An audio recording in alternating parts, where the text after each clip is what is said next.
Here's a question that might shake you a little. Right now, you're working 50, 60 hours a week. You go to bed exhausted, you wake up exhausted. But 10,000 years ago, a human being, no clock, no boss, no paycheck, worked roughly 15 hours a week. The rest of the time, they simply lived. Today, we're stepping into a world where the concept of a job hadn't even been invented yet.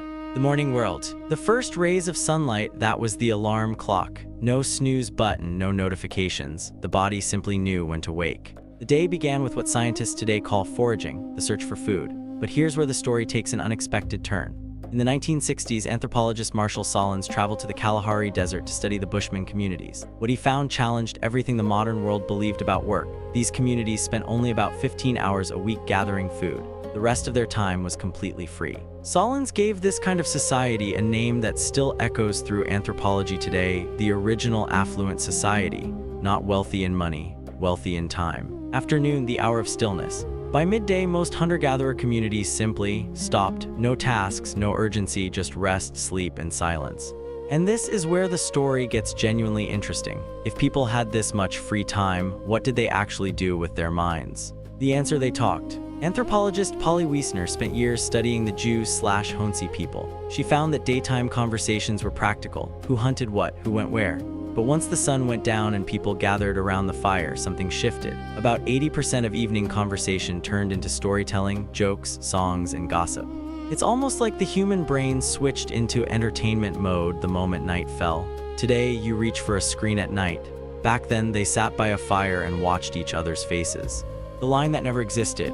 But the deeper truth runs even further. Today, there's a sharp line in your life: work on one side, free time on the other.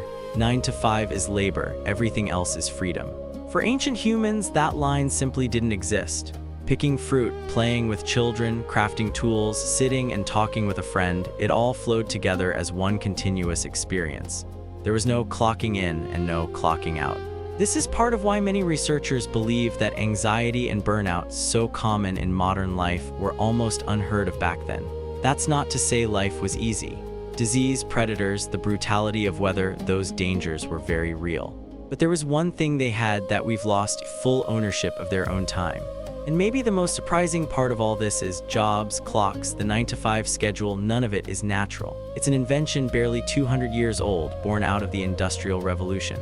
Out of roughly 200,000 years of human history, the concept of a job didn't even exist for about 95% of it. So next time you walk out of the office at 6 o'clock, completely drained, remember this. Your body was shaped by 200,000 years of evolution, not by a 200-year-old system. Maybe that's exactly why we feel so tired all the time. Somewhere deep down, our minds still remember that old kind of freedom. If this journey made you stop and think, let me know in the comments. And next time, we'll explore something even bigger: how humans built this 9 to 5 trap for themselves. Until then, slow down, breathe. That too is an ancient skill.